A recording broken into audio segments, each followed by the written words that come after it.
Well, hello, folks, and welcome to Troy, Montana. My name is Earl Teets. It really is a blessing and an honor to be a home business coach, and I also run a ministry outreach. So today we're going to talk about a very important step to developing your organization. Whether you're building a church or whether you're building a business, there are 7 major characteristics that you look for in your leaders. And as you identify these characteristics, it's really easy to elevate those leaders and help empower them to become better leaders than what you are yourself. Did you hear what I just said?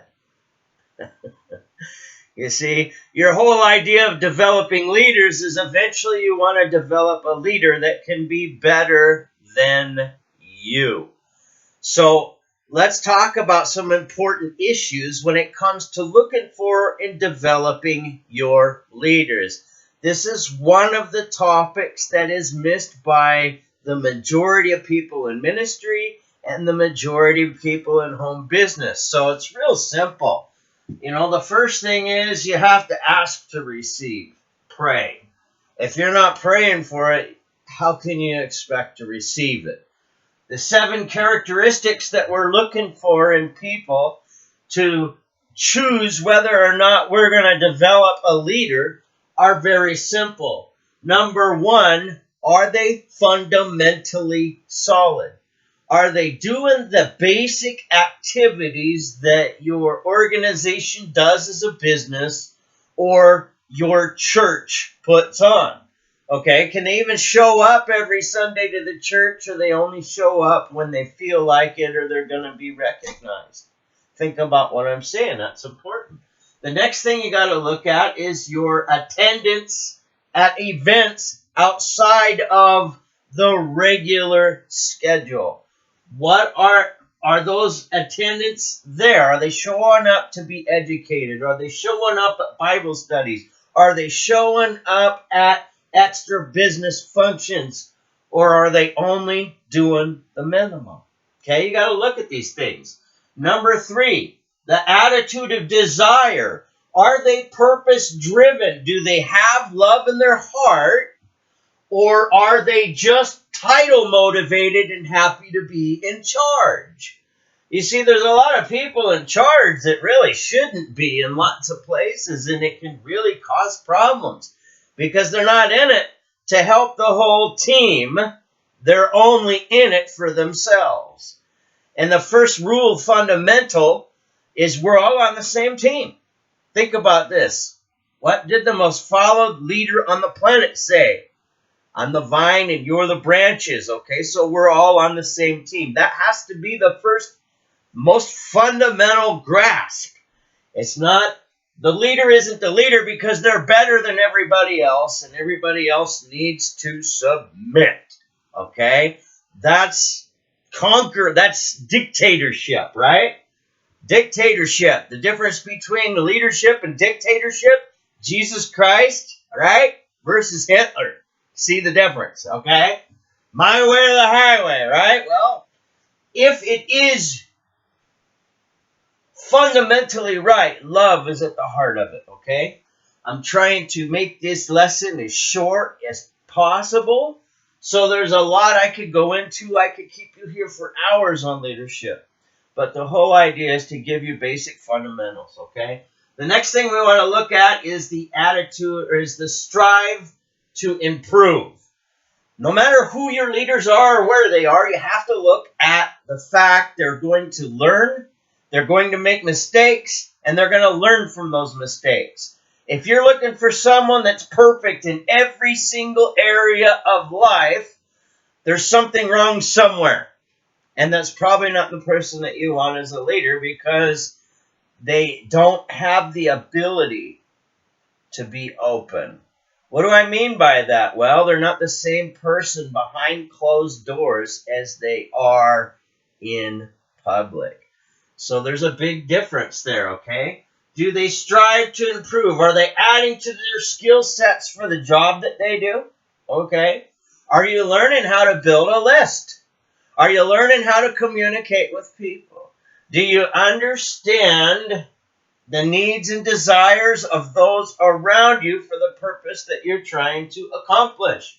Okay? So if you're not striving to improve, if you're not adding to your skill set or value to your purpose, it's kind of hard for you to be a leader, because as time goes on, there's always going to be value that you can add to yourself to share with someone else. Okay?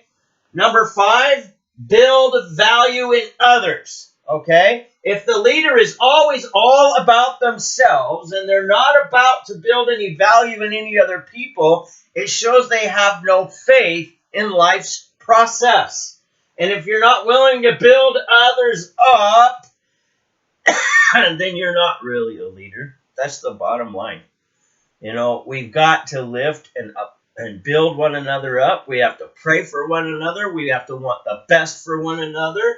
Build value in others is not optional, folks. You have to look for people that are willing to build value in others if you want to put them into a leadership position in the business or church that you work with, okay? Number 6, are they integrity-centered? In other words, will they do the right thing that needs to be done when nobody's looking? Or they only do cool stuff when the person in charge is watching, okay? You got to pay attention to that, because if integrity is missing, the team will crumble. Without integrity, without any of these, the team will crumble, okay? The next thing you want to look at, number 7, are they cause invested? Did they come in at the minimum level? Excuse me. Did they come in at the minimum level? Did they only invest just enough to get by? Or did they invest for success? When you're looking at church, are they willing to tithe? Okay? Are they tithing into God's kingdom because they believe it? Okay? So these are the things that are important. There's 7 fundamentals. Are they fundamentally solid? Do they have good attendance? Do they have an attitude of desire versus an attitude of dictatorship? Are they going to strive to improve by adding to their skill sets? Or do they think they've arrived and they know it all and you can't teach them anything, okay? Are they building value in others? Because if all they're building value in is themselves, they're not going to be able to build value in others. You have to look at a rising tide raises all ships. Whether you're building a business or a church, you want that rising tide going forward.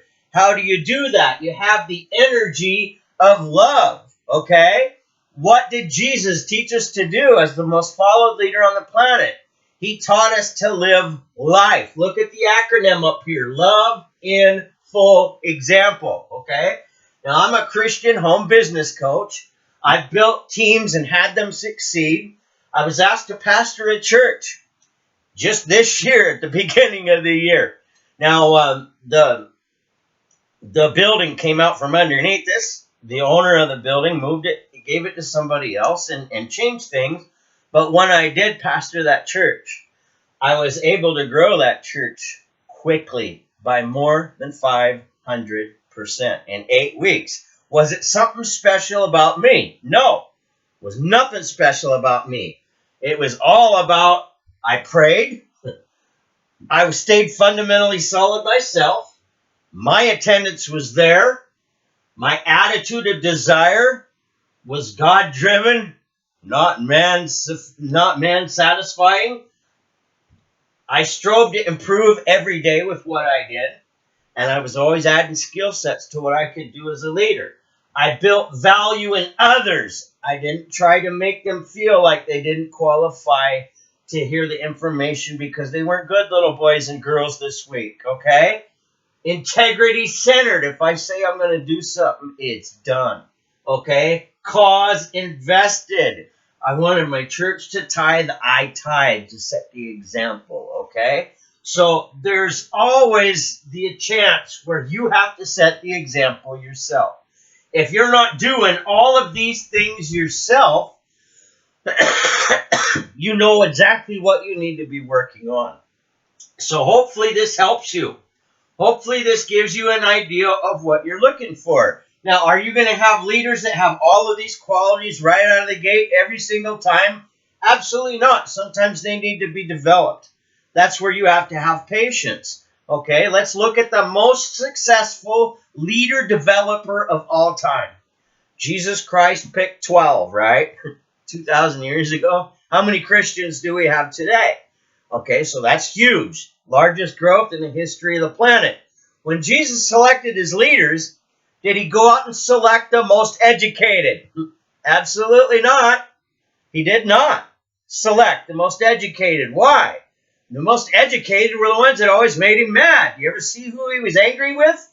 The Pharisees, the teachers, the religious leaders, because their self-agenda and their self-esteem was more important than what God's mission is. Okay? You don't want to ever put yourself in that position. So, you got to look at what the mission is of your company if you're building that business. What is the mission of that company? To add value to the people who are part of it. What kind of value are you putting into yourself to help with the people that you're working with? These are fundamental things. And when you learn how to spot these in your leaders, and you learn how to give your people time to develop, you'll spot these traits because they're as natural as branches on a tree. So that's what you're looking for. And when you have that, and God puts somebody in front of you that has all of these skills, if you've prayed for a leader and they're doing these things, rise that leader up by all means, okay? Realize leadership is not just a one-person event or situation, okay? All of us are trying to achieve better in life. So if you're going to raise up a leader, the whole thing is not to be so pride-filled. I'm the only leader that can do it right. It's always going to be my way or the highway. Guess what happens? If that's the way that you're leading, because you're so proud of your education and your status is more important than your purpose, you're going to crumble your own team. You're going to crumble your own team from the heart out. Out of the abundance of the heart speaks the mouth. So if you're building a team and it's all about you, it's only a matter of time before that team's going to crumble. You have to understand what leadership is all about. And leadership is all about setting the example. If you are doing the things that you need to do as a leader, God will naturally put those leaders in front of you that you need to accomplish what you have. But you have to be able to follow the proven formula. Are you asking to receive? Are you practicing the fundamentals yourself? Are you showing up yourself? I've attended churches and had a better attendance than even the pastor at some churches, and then they wonder why some of those churches fell apart. Okay? So, are you showing up at the events? Are you showing up at the meetings? Are you bringing guests? Think about what I'm saying. These are fundamental practices that you do yourself. And as you do these things yourself, you will naturally attract others that want to do that too. But if you want to sit on your butt, be title motivated, be all proud of yourself, you can learn some of these lessons the hard way. And every time you're going to go looking for leaders because you're self-absorbed instead of purpose-driven, you're never going to find the leaders that you need. And the only thing that's going to happen is your team is going to crumble. So hopefully I've shared some value with you that can make a major difference. If you're praying for those leaders in your company or you're trying to become the leader that you need to be, I highly suggest that you look to basic instructions before leaving Earth. If you really need some help developing leaders, I would suggest that you learn how to get a book. There's one out there by John Maxwell called The 21 Laws of Leadership. Get your hands on that book and study that. It'll make a big difference in your life. He's also written books called How to Develop the Leader Within You, which is the one I would start with. And when you're done with that one, How to Develop Leaders Around You. It makes a big difference, folks. The information that you put in your heart is the information that you're going to put out in your team. So the first most important fundamental to leadership is, are you being the leader yourself? Because you never ask somebody to do something you're not willing to do yourself. And just because you're a leader, that doesn't give you the right to be lazy and delegate the work that you need to be doing to somebody else. You need to set the pace that others follow. God bless you, and congratulations for taking some time to see some truth that will set you free. One last point I'll point out. No matter who your leader is, no matter what leader you follow, if you look hard enough, you're going to find faults in them. You're going to find imperfections in them. Why is that? Folks, none of us are perfect. None of us are perfect. And we're all growing and we're all developing. Just look at the main leader, Jesus Christ. What did he teach us? How to have life. What is life? Look at that acronym. Love in full example. God bless you. Congratulations for taking some time today to see some truth that can set you free. I highly encourage you to do everything you can to be the best leader for whatever it is that you're in front of. And as you follow life with that integrity will match you. God bless you. Have an awesome day.